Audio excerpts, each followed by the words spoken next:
Ladies and gentlemen, we are back in the building for episode 14 of the High and Outside podcast. I'm your boy Dante Miles. You know where to follow me at October's on Tay on Twitter and Instagram. For everything network related, please follow us at Barbers Chair Co. on Twitter and Instagram. Speaking of the network, subscribe to the Patreon, people. Patreon.com/Barbers Chair Network. We have 4 very affordable tiers. The most expensive tier is $10. It's $10, and you get a discount code with that one. That discount code, of course, is perfect for bcnetshop.com, where you can shop all of our merch. And for everything else network related, like I said, Bears OTAs are about to have already started. Training camp has started. Excuse me, not OTAs. Training camp has started, and we got a lot of great content for you, man. So make sure you check in with us at the bcnetshop.com. We got a brand new episode of King's Landing. It's about to also be uploaded. So make sure you check in with us at thebcnet.com. Running a 3-man weave today. Courtney's out. Let me bring the fellas in. Malik, Sid, how y'all feeling? I'm good, man. This is, like I said, this is around the time of year where I'm glad we play in an insulated dome ballpark. Hot as hell outside, but everybody's heating up. Trade deadline's coming up soon, so things getting interesting. No, definitely. Sid, how you feeling, bro?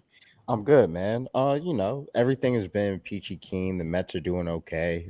In the time I've been gone, I went over to Under the Hood podcast with the good man Jonathan Hood. I went over there to talk some baseball, talk everything Chicago. It's a great time. You can check us out on YouTube. So, I've been good. Yeah, man. Shout out to J Hood, because one thing I will say, you need people in this industry who not only show love, but are willing to give guidance and let you know what you need to do, what you don't need to do. And J Hood has always been a friend of the network, really shows us love, show love to this podcast in particular. So we definitely appreciate that. Shout out to you, J Hood. Shout out to ESPN 1000. And, we're going to continue to build these bridges and keep doing what we do, man. And like I said, bro, episode 14, this is the trade deadline episode.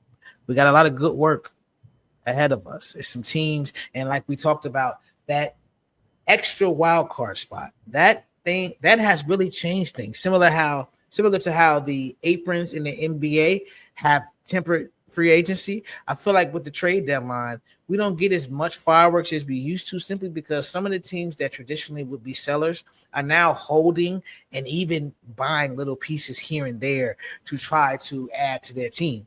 And so, speaking of that, one team that we always question and we always say, man, what are they going to do? The Seattle Mariners, they have kicked off, the fireworks for the teams that are pushing for a pennant by trading for Arizona Diamondbacks first baseman Josh Naylor. I think a lot of this is triggered by the fact that Kyle Riley is on a record home run pace, and that team is, again, pushing for a pennant. Sid, I'll go to you first. How do you feel about the trade? It's a good trade. I think that the AL West is always super competitive, and it's always kind of a would-be competitive kind of situation where, like, we also always see, like, a lot of guys where it's like, oh, I really like that player, or I like that player. I like the Angels roster, but a lot of stuff never, like, actually pans out from, like, past being on paper. But this is the good. Like, this is really good for the Mariners. I think that they can finally do something, a little bit more than like the expectation, because like the expectation is kind of like, okay, middling wild card, maybe. Now I think, hey, we can talk about winning a division. Plus, they could probably add more. Yeah, definitely. Malik, how you feeling, bro? Man, I feel like the best piece of the trade deadline just got moved. I'm not going to lie to you. Josh Naylor, he's been one of my favorite players to keep up with over these last few years. Robbed of an all-star appearance. What year was that? 2023, he was robbed. 2024, he made it out in Texas, and then he's had another solid season this time around. He's going to change the Mariners lineup for sure. We talked about it. Really, Ty France, he had okay numbers in 23. Didn't do too much in 2024. But outside of that, there hasn't been a lot of production out of the Mariners' first base spot. Naylor's a guy who's going to come in. You bat him third, you can bat him fourth. Takes pressure off Julio.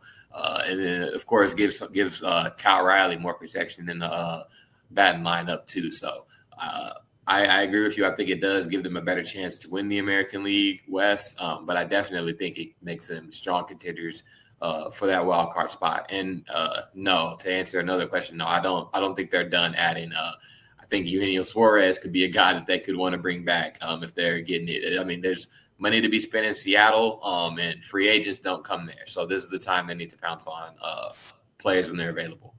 That is a very good point. I would think like the last time they got a really like marquee free agent, was it Julio? Not Julio. Was it Ichiro? Like, when's the last time somebody like really worth their while signed in Seattle? Like, Sure, was it what? Did they sign Robbie Cano? But I mean that was no, they traded for him. They traded for him. The Met would know. But yeah, that was the Edwin Diaz trade. That was Brody Van Wagenen. That was the Jared Kelenic, Edwin Diaz.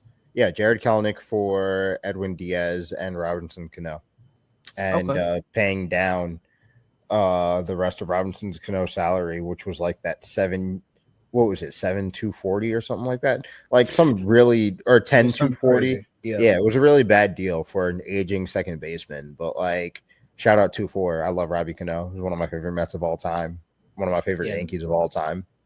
Yeah, Robbie was cold. He was in his day. Like what did Kanye say when he did what he did? Like he was Robbie was a guy. But before we get into the best players available for the free agency, Malik and I, we're going to just talk about the teams that we cover. The Atlanta Braves, we know the ups and downs they've had this season. We know, a report came out from Bob Nightingale. Shout out to Bob Nightingale. Met him again at the All-Star game. Really good guy. But he was talking about, he released a report that said this offseason, not now, but this offseason, the Braves would be considering to trade Marcell Ozuna, Ozzy Albies, and a surprising name to some, but I actually said it on the show, Michael Harris II. And now as the trade deadline approaches, there are some talks for Marcell Ozuna possibly going to, the Giants. There was another team they mentioned, the Reds. So there are some suitors for him. And, before we get into the best players, we're going to talk about these teams. I think with the Braves, why not get started now? And when I say sell, it doesn't mean that you believe that this team is going to be horrible next year. You believe this team is going to contend next year because your pitching staff is going to be healthier and your star player is going to start the season on the field as opposed to the IL. So for me, if you have the opportunity to go out and take guys like Marcell, who's not going to resign, take a guy like Ozzy that even if you pick up his option, it's only $3 million. So you may trade him in the offseason anyway. But if you can get some prospects for him now, why wouldn't you just go ahead and speed up that process? Let's not wait till the offseason. But let's be real. This team is not making the playoffs. They're not catching anybody for any wild card or anything. You can relax. But no, it's just not going to happen.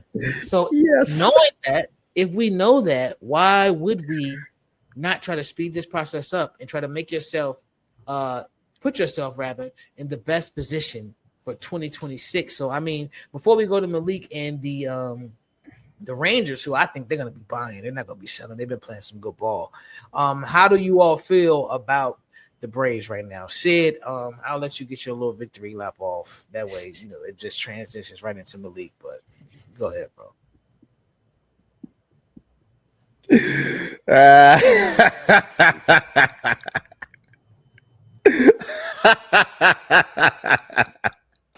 Hope it was worth it. Fuck niggas.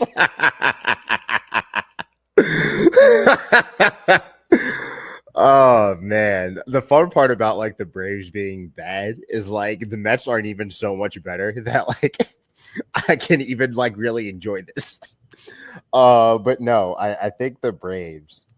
I think they're in a really weird place because I think they're exactly where the Rangers kind of should be.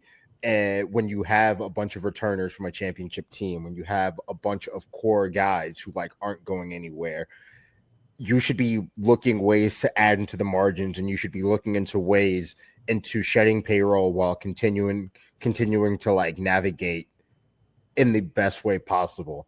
And I don't know much of Braves prospects, so I can't say they're prospect hugging. I can only imagine. Yeah, exactly. I can only imagine that there's not much to talk about because, again, you're coming off of a situation where they would unload prospects for guys that they already had to, again, shore up the margins and to continue to compete, which worked. But now, like, this is the other end of it. And then you also have to consider that guys probably won't want to take a pay cut, especially with the impending lockout. So I think the Braves are in a really, really weird spot, turning to a bad spot if things don't turn around sooner rather than later with your core. And you have to figure out what you're doing at catcher as well. Yeah, there was also some smoke around Sean Murphy, whether he's being moved, this deadline or next. But I also believe they may keep him simply because if you get rid of Ozuna, now you can try the Murphy Baldwin, one DHs, one catches. So that Right. we'll see what happens with that. But I do think Sean Murphy's another guy that's a valuable piece. Anytime you have a guy like outside of prospects, because as they say, prospects get a lot of guys fired. Anytime you have a guy that's under team control with a team friendly deal, that's a contract that a lot of people will be willing to take on, and you may be able to get some prospects. So, Malik, I'm actually about the Braves, and then we can just transition right into the Rangers and whether you feel they're buyers or sellers. How do you feel about the Braves right now? I'm gonna enjoy watching tryouts this weekend. Seeing a guy like Ozuna, hopefully he can get to take a few ABs. I don't think.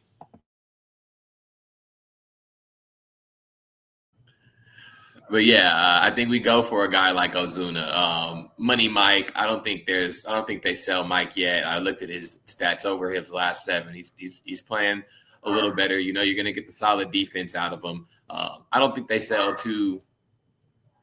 I hate this bitch. I don't think they sell too high, like you say. I don't think they sell too high, like you say. No Austin Riley's going, no Matt Olson.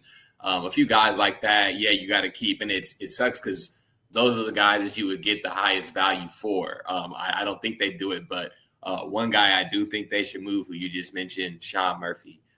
He's an effective catcher. He's a major league catcher. He's got the job done for years. Realistically, I would love to see him or Marcell Ozuna in a Texas Ranger uniform by next week. I think that's 2 positions, designated hitter and catcher, that sort of lacks. So, like you said, interesting time for the Braves.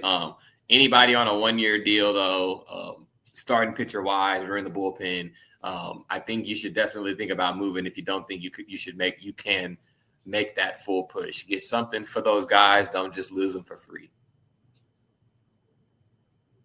No, facts. Now let's go right into your Rangers, bro. You feel like they buying or selling?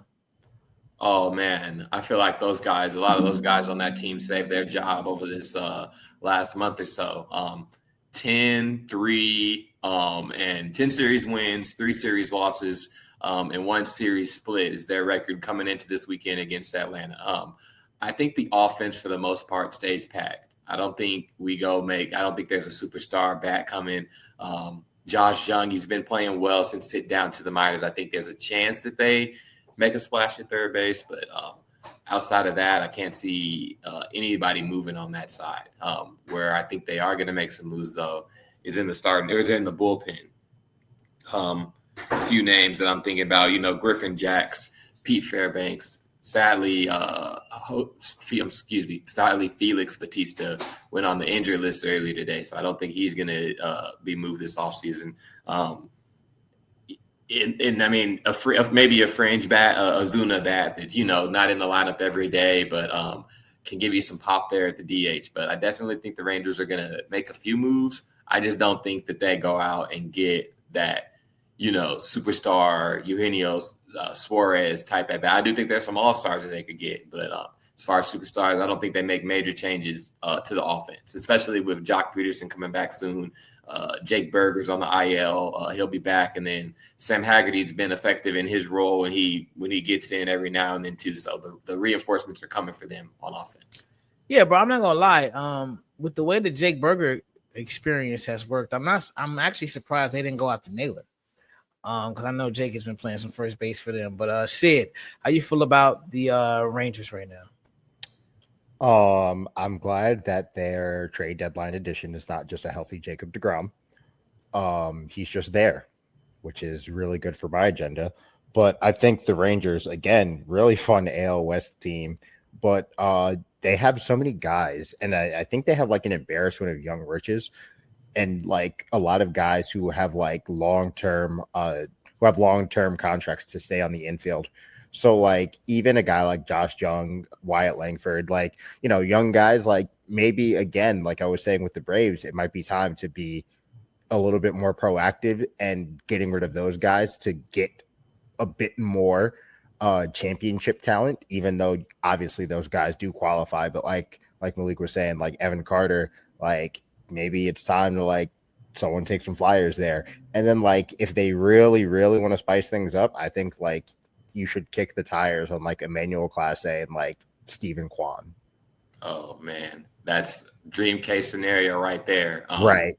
And I mean, not even to interrupt you, but man, to me, I see the potential in Evan Carter. I'm not trying to move him, but at this point of his career, he's not a full-time player. He's playing in platoon style. With a team like, if you can talk a team like Cleveland, you throw in Carter, you throw in Ezekiel Duran, you throw in some prospects. Cleveland's dumb enough. We see them, how they got rid of Naylor. You see how they don't really care about anybody but Jose, so it'll be interesting. Yeah, and I was kind of like allying that off to you because again, I knew we talked about this earlier, and like I always love watching the Guardians play, and like they'll always have players that like I want on my team somehow. But like, yeah, but they'll never win anything. So like it's great. It's fine. That's an interesting team. Like obviously, as you know, I cover the Braves. I'm a White Sox fan. As an AL Central guy, I've seen it time and time again where it's like, okay, they may make a run, but like since that 2016 team against the Cubs, it's just like they're good. They're gonna, compete in the division, but it's like they in like they're Midwest Mariners. Yeah. You see Sticks here, that came and went. They don't really make moves. They trade guys. The Tommy John for Bieber, you can't really, you can't call that. That sucks. But I mean, it's been the same story in Cleveland since the CC days. So they just don't add to their offense. They were Nate for 2 years. They were Naylor and Jose. You get all the way to what the ALCS last season. They get all the way there, and then you pull the plug on respect to Stephen Kwan, but a top 3 player at worst. You pull the plug on him. So. Kwan had 2 homers. We're recording this on Thursday. 2 homers for Kwan. He that's a guy you should lock up. You shouldn't want him to go, but like I said, Cleveland's stupid enough to let it happen. Yeah, bro, we're gonna see about those Indians, man. But now that we've talked about the teams we cover, let's just get into free agency as a whole. And so what we're gonna do is we're gonna name some guys. Obviously, there are a lot of guys that could be moved. We're not going to sit here and say, I heard this, that, and the third, because I've heard some names, but nothing concrete. So what I'll do first is I'm going to list the 4 guys that have, been linked to teams already. I was checking out and I was listening to Buster Oney earlier today. And like, these are guys that are probably going to be moved. Obviously, you got Eugenio Suarez. He is the crown jewel of this free agency. Top suitors right now are the Seattle Mariners, the New York Yankees, and the Milwaukee Brewers, who, speaking of my White Sox, if one more White Sox goes to another team and suddenly has a 850 plus OPS, what the fuck are we doing? Somebody talk to me. How did Andrew Vaughn? He was terrible for the White Sox for 3 straight seasons, and he suddenly goes over there and he's playing like he's just going insane. But let me relax. Suarez is being, like I said, he's being looked at by the Brewers as well. So that's probably the top guy on the list. Sid, you mentioned this guy earlier, Emmanuel Clase. He's being suited by the Phillies, the Dodgers, the Tigers, and the Cubs. Those are the top 4 for him. Jarren Duran from Boston, they got to make room for their top prospects. So this is a guy who's been looked at by the Padres, the Phillies, and Kansas City. And then number 4, going back to my White Sox, Luis Robert Jr., he's actually been playing like he cares about baseball the last couple of weeks. And so, he's been looked at by the Mets, the Phillies, and Cincinnati. So those are the top 4, but we got a couple other guys. Like, obviously, Joe Ryan is another name that's been coming up a lot because people don't know if the Twins are buyers or sellers. So there's Joe Ryan's no way they're getting rid of Joe Ryan. He's so controllable until like 2028. Yeah, but like we just said though, when you have controllable contracts, sometimes you're actually able to get something for them because people want those controllable contracts. So depending on what they want to do, it's a name. We got Seth Lugo. Let's Free see who else agent we got. coming off the Royals. Obviously, we forgot about Sandy, but Sandy's been pitching well his last couple starts. He still has a 6.66 ERA. Bad vibes won't do it. Yeah, I understand that. You got Mitch Keller from the Pirates. There's been some smoke around him. Merrill Kelly. The Diamondbacks are a team to watch because the Diamondbacks have a lot of pieces that they could sell off. If they really just say, fuck it, we're going to go full scorched earth. You got a lot of good guys. Obviously, I think Corbin Carroll is a cornerstone, but you never know. You never know with these teams that are cheap. Ryan O'Hearn, an all-star, but the Orioles, absolutely getting traded. That window seems to be completely shut. So, I mean, you don't know what they're going to do with him. So, of those guys I mentioned, Malik, I'll go to you first. Who's most likely to get traded? And who's one of the guys that you want to see, see get moved? One of the guys I want to see get moved. Let's go with Ryan O'Hearn. First time MLB All-Star this year, waived by the Royals a few years ago. DH, first baseman for the Baltimore Orioles. I think that's a power bat anybody could use. Detroit Tigers, Texas Rangers, give him a call. Another guy I got, Seth Lugo, I think could move. Shockingly, of course, maybe not likely, but you mentioned him a little bit earlier. Nolan Arenado and Ryan Helsley. Sort of, everybody needs that back end closer. Cardinals falling off yet again. They were hot, cooked, and I feel like a few weeks ago they got cooked by the Cubs on Sunday Night Baseball with Mason Miller wearing the mic. I think they scored like 10 runs against them. And an interesting guy that I was looking at his numbers, and I think I find a match for him. And I'm usually very spiteful against the New York Yankees, but they need to go to Miami and look at their shortstop, Xavier Edwards, hitting near 300. We're going to say that. Oh, my God. Man, look, can steal you some bases, hitting over 300, plays better defense than Anthony Volpe. I get Aaron Boone's protecting them, but at this point, I think it's just coach speak. I think he's like, man, get this motherfucker off my lineup. Dog. All you guys talking about baby Derek Jeter. Well, maybe baby Derek Jeter is on the team that Jeter used to own. Might have even, I need to go back. Maybe he even signed him while he was there. But yeah, Xavier Edwards, another guy that I think could move. And I think the New York Yankees, the team we call, they have to be a buyer, right? They have to. I think that's a good match. No, absolutely. And you're right, bro. I think the Anthony Volpe experiment needs to end. Like, respectfully, I understand he's hometown guy, whatever the fuck, Jersey, wherever he's from, I don't care. Like, let's just get real. It's time to be realistic about this. And again, the one thing I say about all these teams, but especially you are the New York Yankees. Don't play in my face. Don't sit here and put guys out there. Like, everybody was so butthurt about the DJ LeMahieu getting DFA. What the fuck are you talking about? Have you not been watching him the last 3 seasons? They should have did this 2 years ago. Like, he's been this. It's actually insane that him and TA were battling for batting championships a few years ago, and now they're both fucking at home. Like, really think about it. Like, it's crazy. But no, when you're the Yankees, you absolutely should be buying it. Malik, that's a great name. I didn't even think about, bro. But I mean, you never know with Miami. They blow it up every year. So I think it's one of those. That's one of those teams you just heat check and call and say, hey, you giving them up? Okay, I got you. Come on, let's do it.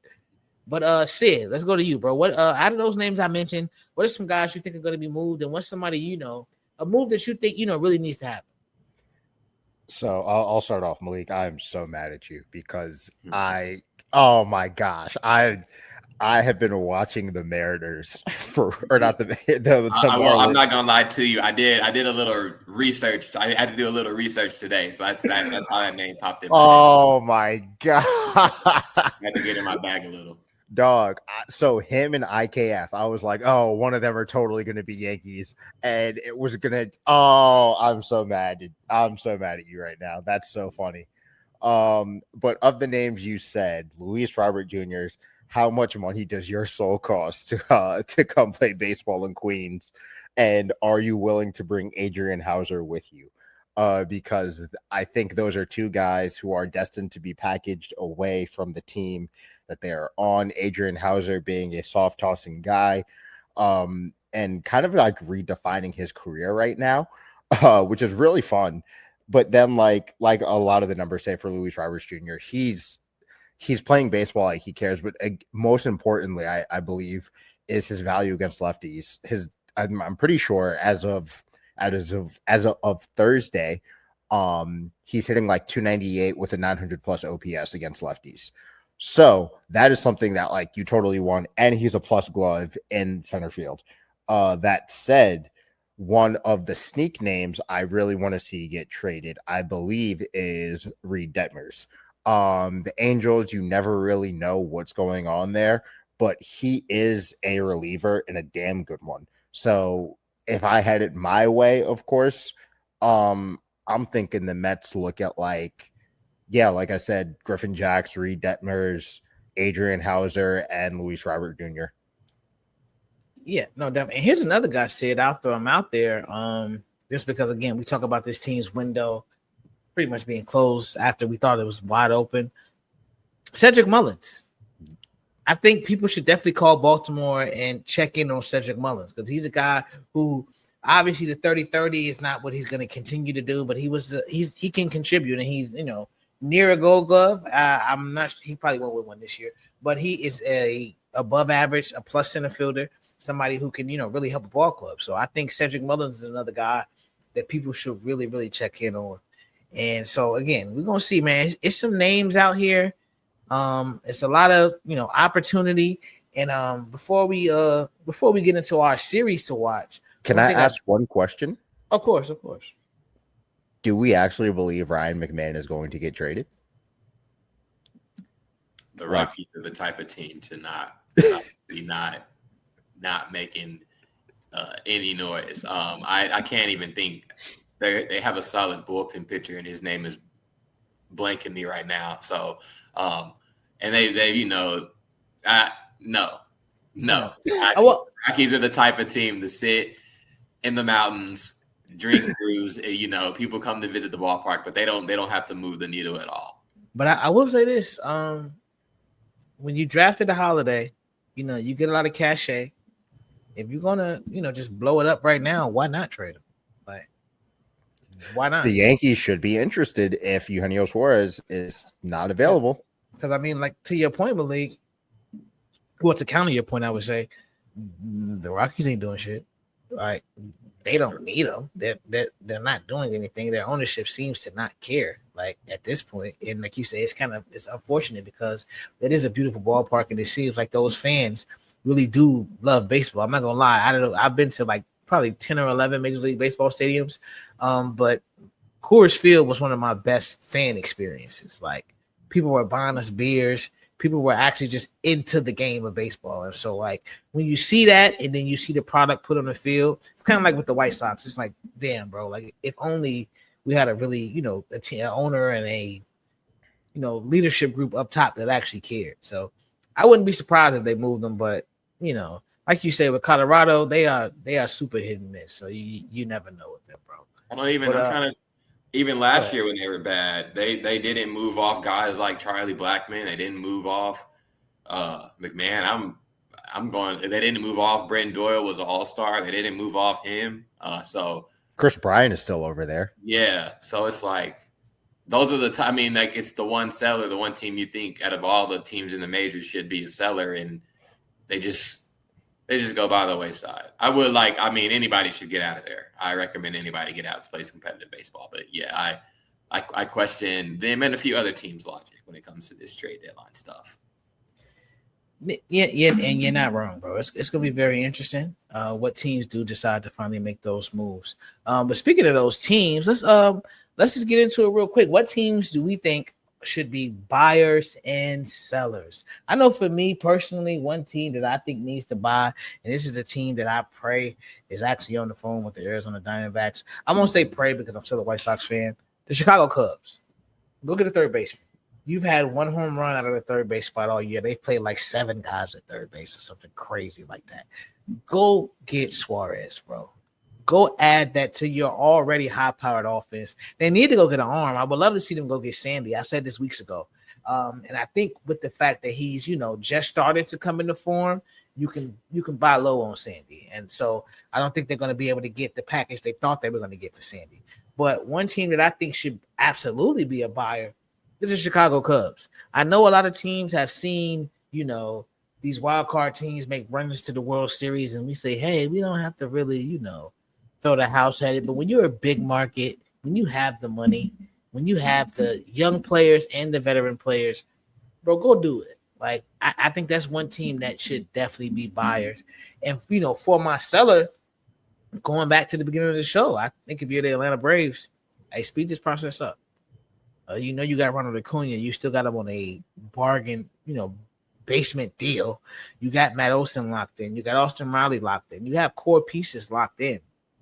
Make some moves and get some prospects to refill that farm system that's bottom of the barrel, and go at that way. So that's my buyer, my seller.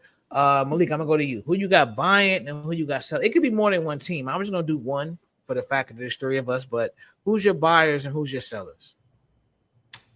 San Diego Padres. I think they need to get out there and buy that bottom half. I mean, they got the talent at the top of the lineup with the Rise, Tatis, Machado, but sort of towards the end, it's a few black holes, especially a catcher. And I think they have an extra outfield spot they could use. I think that's a team that should go for Jarren Duran, and the other bullpen pieces we mentioned too, the Emmanuel Clase types, and another Pete Fairbanks too. You have to compete. For them, they have to beat the Dodgers, and you have to do that. You have to match. They have to match their talent. That's if they get to the playoffs, they get to the dance. And if the Dodgers see them on the other side of the dugout, I think that's a team that they fear. A team that I want to be sellers. I got a few here I'm going to list. I'm not going to list too much. I don't want to steal any more from Sid's list. The St. Louis Cardinals, man. It just hasn't worked out. And you got to start getting some of those vets out of there. I think, I think Mason Wynn's a guy you can build around. Brennan Donovan, you got that combination up the middle. I mean, maybe even you move off Donovan, this could be a career year for him. But a guy like Nolan, we've heard his name shaking around. Maybe the Yankees can call about him. Helsley out the bullpen. Go get some help. Maybe even Sonny Gray, although he had a rough start earlier today. I don't remember the team playing, but they played San Diego. He gave up. He had a 7-0 lead to start the game, and it was 7-5 by the third inning. So those are a few teams that I should think make some moves. Yeah, no, definitely. Bro, say it. How you feeling, bro? Buyer. I just had one and I lost it. I think the Nationals should sell. Let's start there. I want to know where Mackenzie Gore is going to go. I was about to say sell who? Like, damn, you just Mackenzie Gore. Okay. I want to know where Mackenzie Gore is going to go because you can't keep him. He's a Boris guy. Who did I think I wanted to buy? Wasn't the Tigers need to buy, but like that's Eugenio Suarez. He should probably go there, or McMahon should go there. The Cincinnati Reds, such a border team. You pay a manager so much to be so half okay. And I want to see so much more from like Ellie De La Cruz in front. The San Francisco Giants, they need to buy. The San Francisco Giants need to buy, and they need to make everything as hard as they can in the NL West. That's who needs to buy. And I want to see them buy from and the Blue Jays. The Blue Jays, they got to buy. They got to buy more. They got to buy more bullpen. Yeah. Any sellers? Sellers. One of those, fake contenders. That's like, come on, bro. Just go ahead and just make a move. Get ready for next year. I always want to say the Tampa Bay Rays because Pete Fairbanks, I think he is like one of those guys that is always destined to be somewhere else, but will forever be a Ray. So I think the Rays should sell. But like they're kind of good, but like I never know how good they actually are.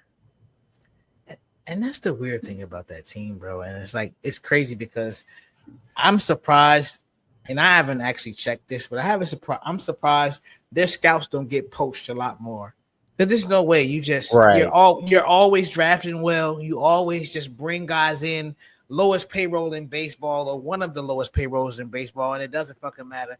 We already know about the guy they paid and what he's going through, but like that, they don't pay anybody. Yet they still find a way to win. They still find a way to continue to get prospects and get people in the building. So I think, again, that's another team it's going to be very interesting to see how they move.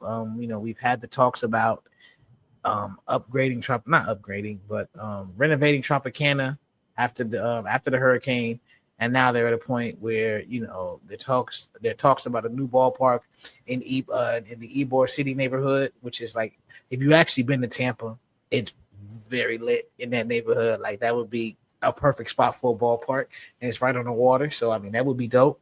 But you just never know with that club. So it's gonna be interesting to see. The trade deadline, like we said, is next week. Is 8 days away. So by the time you see this tomorrow, it'll be 7 days away, which means by the time our next episode comes out, it will be the actual trade deadline. So it'll be more so predictions and updates next episode from what we've actually seen. So, fellas, let's bring it on home. As we do every week, we're gonna give you a series to watch. I know traditionally I talk about the Braves, but this week, since the Braves are down in Texas, I am going to swing it to Malik first. Malik, tell us about this Braves versus Rangers series, potential buyer versus sellers. Oh, yeah, man. I'm so excited to watch Ronald Acuna Jr. play baseball. One of my favorite players. Missed him the first time. And, with them being in the National League, they're not here often. First year, I want to say he was injured. And the year after that, I saw him hit 2-3 home runs, do the Adolis Garcia celebration as he ran around the bases. We're having Nathan Eovaldi on the mound, Kumar Rocker. We're going to start this series. And like I was talking about earlier, Rangers hot lately. Entered today 1.5 out of a wild card spot. I'm watching the Mariners, who are above them. Randy Rosarina just hit a 2-run home run to give them a 3-run lead. So I think that'd be entering the weekend down by 2 spots. But you keep playing baseball, you win the series, there's a chance you end this week and even you get to the trade deadline in an actual playoff spot. And as for the Braves, sort of I don't want to call it their last stand, but, you get swept, you lose another series coming up to the deadline, then it gets a little more awkward, especially that next week. So Rangers, Braves, I'll be locked in. Yeah, and I think it'll definitely be a good series. I mean, like I said, it's been an unfortunate year for the Braves, but I mean, they're still going to have some competitive games, some good baseball up. For me, I went with the hometown series, crosstown classic, Cubs, White Sox. Obviously, teams that are in 2 very different times right now, but I will say this. Scott hates when I say this. The Chicago White Sox are fun bad. I know that we only have 38 wins right now, and I made a bet with somebody that we're going to win 50 games this year after y'all shitted on us and thought that it was going to be awful. It is. I mean, it's still not great. It's not even good, but we are, what I like to say, is fun bad. And so, they'll be on the South Side this weekend, and those series are always entertaining. It's always fun, man. The Cubs, if you're the Cubs, you got to take care of business. The Milwaukee Brewers are on fire. And for you guys have played some pretty mediocre ball in June and July. So it's like you need to pick it back up. I do think that team needs to make a move. Like I said, get a bat, get an arm. But this series is a time for them to try to get right. But knowing the way my White Sox have been playing, no team in Major League Baseball, fun fact, has scored more runs since the All-Star break as the Chicago White Sox. I know that sounds crazy. That is a fact. But they've been playing really well. A lot of the prospects. Big shout out to Colson Montgomery. He's had 2 home runs, 6 RBIs over his last 2 games. Really playing well. Baby Corey Seager, as I call him. The hype is back on. Don't shake your head. It's happening. It's happening. I deserve this. But yes, Kyle Teal hit his first Major League home run, and it looks like obviously we're still a few years away, but there's some pieces there. Now, as for the Cubs, PCA is good. He is amazing. That's the MVP. That quietly good. Not quietly. Shohei is not the MVP. I don't care what anyone says. Well, you have a lot of Shohei hate in your heart, but you're right, Pete. It's not about hate at this point. It's really not about hate at this point. Like sometimes it is about hate.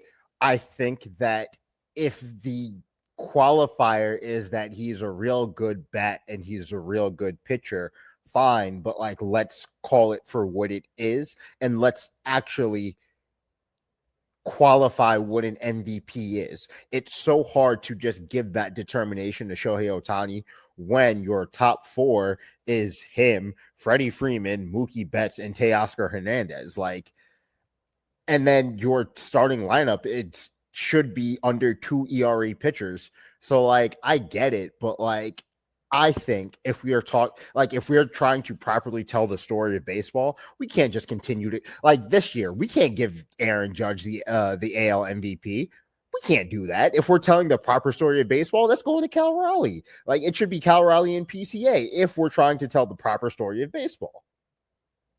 No, that's very valid. That's very valid. But I'll pass it to you for a reason because you do have the last series of the week, my friend. I do. You and your Mets, who y'all got? We got the Giants. It is Justin Verlander's first time back in New York since he really. Yeah. Damn. Okay. Yeah. I'm not saying he's been sticking this bitch up, so he might get rocked. But go ahead. I'm gonna let you go. Yeah. I don't even know if he's actually going to pitch, but he'll be there. Like salute Justin Verlander. I love that guy. We'll get to see we'll get to see Rafi Devers at first base full time for the first time and some NL cross action. And I think this could quietly be a matchup in the postseason. And I had a really bad dream one time about like David Peterson having a really bad outing against the Giants in a playoff series. So I'm really hoping that it happens this week instead of like later down the line, because I just don't really want to put myself in that situation. Yeah, man. No, that is very valid. I respect that. It's gonna be an interesting series. Like I said, getting some Rafi Devers at first base is always fun. Shout out to even though he's a Giants guy. The first baseman, what's the white guy's name? He has a crazy podcast. Is his name Will Clark? Is it Will Clark? Former Giant. But anyway, he was talking about how Rafael Devers blew him off to work out with him when the Giants came, not when the Red Sox came. But he was like, I get it. He didn't want to be practicing at first base with them watching them, but he's been practicing with this Giant. I believe it's Will Clark. But we're going to see how Rafi plays, because I think a lot of the issues in Boston were simply the way they came at him and the way they asked him to do it. It wasn't the fact that he couldn't do it, because he wanted to play defense. He wanted to be involved. A lot of people have talked about being a DH kind of sucks because you're only hitting. And it's like, I'm used to being involved in every aspect of the game. So I think there's going to be a good series. But man, this deadline, I am very excited for what's about to happen. Baseball is just fun. There's so much parity. Like there's so many good teams. Exactly. And it's not, but this is the thing, bro. It's not even the good teams. There are so many mid teams that can just get there. Yeah, off the strength that we've seen over the past few years, teams that were wild cards go all the way to the World Series.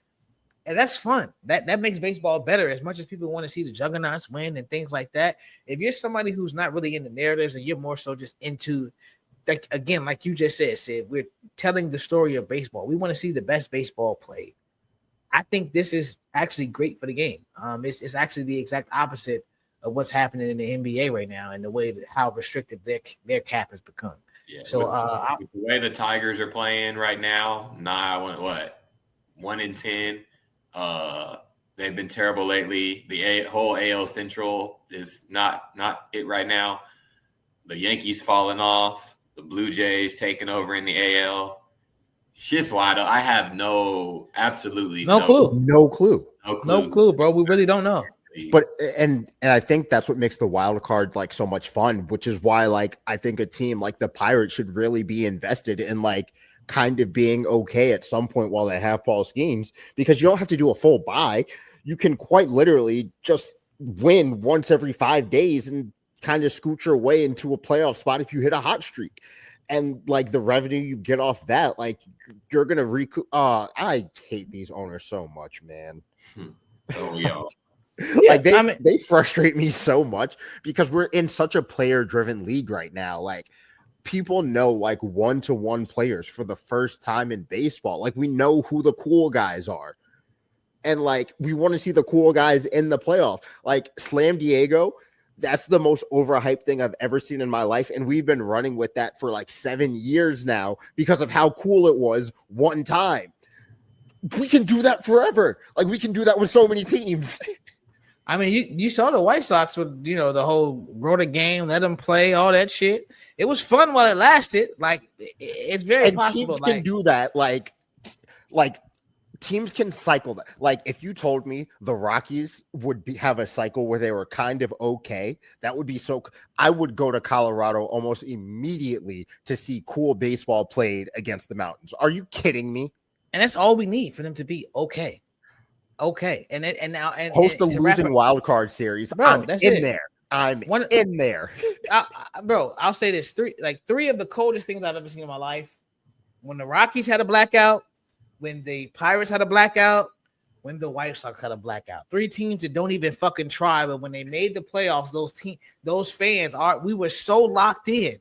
Those games, you could feel like it's special. Like you don't. First of all, October baseball is different, shit. but like. When you can feel the energy off the television, it's like, no, it's live in there. Like I know it's fucking crazy. And so you're right. Like baseball is in a great space. And to wrap it all up, it's extremely unfortunate that as we have all this momentum and we continue to enjoy the game, we're headed slap dab for a brick wall that is a lockout. So that fucking sucks. But I mean, this episode didn't suck. Shout out to y'all, bro. I really appreciate y'all checking in with us, man.